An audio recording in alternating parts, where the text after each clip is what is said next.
আজকে আমি অসুস্থ ছিলাম, তাই অনেক বেলা করে শুয়েছিলাম। দেখুন ঘরের অবস্থা কি, সব ঘর এলোমেলো। মেয়ে দুইটা সকালে না খেয়ে স্কুলে চলে গেছে, আমি আজকে উঠিনি। আমার জ্বর জ্বর লাগতেছে, খুব খারাপ লাগতেছে।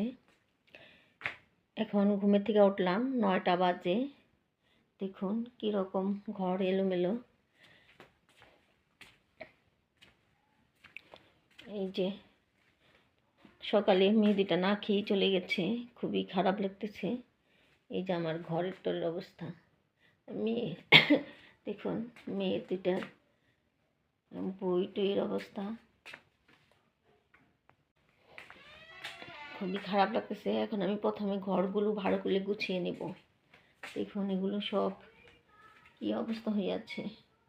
টেবিল দেখি আমি ঘরটা গুছাতে পারি কিনা। যে এটা হলো বারান্দা আমার। এই যে বারান্দা তো নোংরা আছে, এই যে বারান্দা, আমার গেট।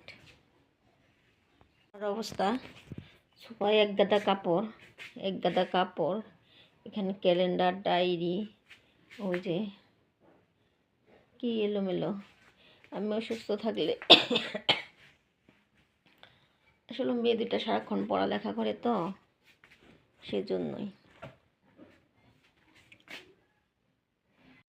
সেজন্য কোনো কাজ কামও করে না। আর আমিও কোনো কাজ কাম করতে বলি না। মাঝে মধ্যে করে, আবার মাঝে মধ্যে করে না।